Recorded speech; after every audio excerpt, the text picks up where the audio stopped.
আচ্ছা বলেন তো, বিএনপি আওয়ামী লীগকে নির্বাচনে আনতে চায় কেন? লজিকটা কি? অথচ বিএনপির তো উচিত ছিল আওয়ামী লীগকে নির্বাচন অংশগ্রহণ করতে বাধা দেয়া। কি আশ্চর্য হয়ে গেছেন না? আওয়ামী লীগকে বিএনপি আনতে চায় কেন বলেন তো? বলেন তো, বিএনপির ভোট চাওয়ার কোন গ্রাউন্ডস কি আছে? ভোট চাবে কি বলে? বিএনপির তো ভোট চাওয়ার একমাত্র গ্রাউন্ডস কি ছিল? আওয়ামী লীগ ঠেকাও।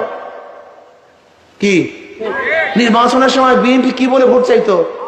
আমি এই উন্নয়ন করছি, ওই উন্নয়ন করছি, এই উন্নয়ন করছি, সেইটা করছি। এরকম কোন বক্তব্য কি বিএনপির থাকে? বিএনপির কি বক্তব্য ছিল?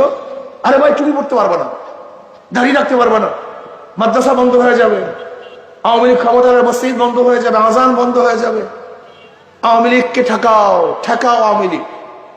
এইটা ছিল তাদের ভোটের একমাত্র মাধ্যম। ভোট চাওয়ার একমাত্র মাধ্যম কি ছিল? আওয়ামী লীগ ঠেকাও। যদি এখন আওয়ামী লীগ না থাকে, তাহলে কাকে ঠেকাবে? বিএনপি নিজেই তো ঠেকে যাবে। মানুষ তো বিএনপি কে ঠেকাইয়া দেবে। বুঝতে পারি নেই, এগুলো মাথা খারাপ হয়ে গেছে।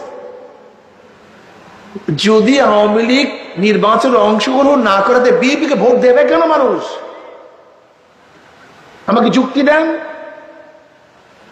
এর জন্য বিএনপি চায় যে আওয়ামী লীগ আসুক, ঠেকায় আমরা ভোট গ্রহণ করব। আপনি ভুল করতেছেন। এবার জনগণ মুদ্রা এপিটু দেখছে, ওপিটু দেখছে। এবার আওয়ামী লীগকে ঠেকাবার জন্য আপনাকে ভোট দেবে না, বরং দুটোটাকে ঠেকাই ইসলামের পক্ষে ভোট দেবে। হাত পাখা ভোট দেবে মানুষ।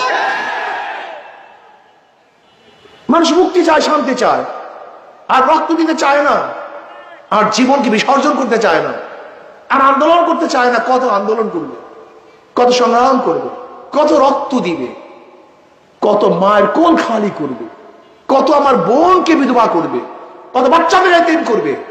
মানুষ আর চায় না আন্দোলন করতে। মানুষের শান্তি, মুক্তি, এবং শান্তি একমাত্র ইসলামের মধ্যে আছে। অন্য কোন আদর্শের মধ্যে শান্তি নেই, মুক্তি নেই।